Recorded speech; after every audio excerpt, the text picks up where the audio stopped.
I'm Jack McGovern. I'm a 21-year-old junior from San Francisco, California. I'm a lacrosse player.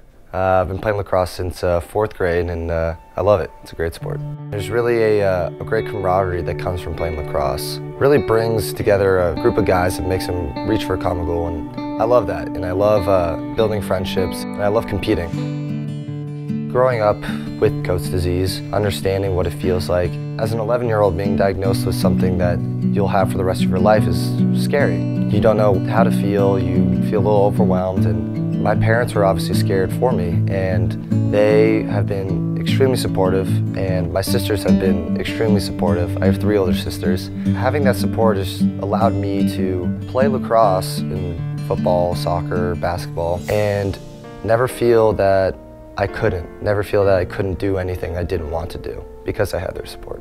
Coats disease is a rare condition where abnormal blood vessels leak fluid into the eye and detach the retina from a certain point. So when light comes into the eye, it can't hit your retina and then go to your brain, which is how you see.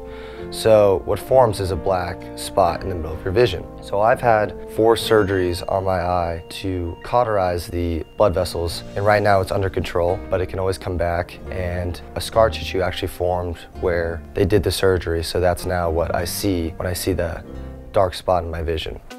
It's a very rare disease, as we think now. It only affects a couple thousand people in the United States, but it's a disease that affects people worldwide. A big part of this disease is that most doctors don't know about it. So what we try to do is raise awareness for the disease so that doctors can diagnose it and not misdiagnose it and then possibly lead to further damage that can come from misdiagnosis.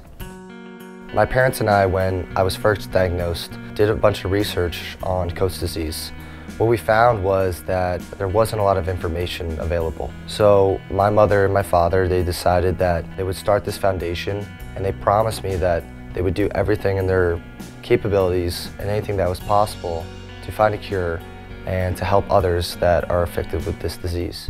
And now we're coming up on our 10-year anniversary this year of the foundation.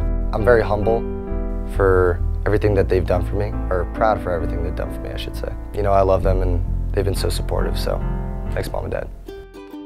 This past summer, we actually went to the floor of the California Senate, and they passed a bill that made August 17th Eye Disease Awareness Day in California.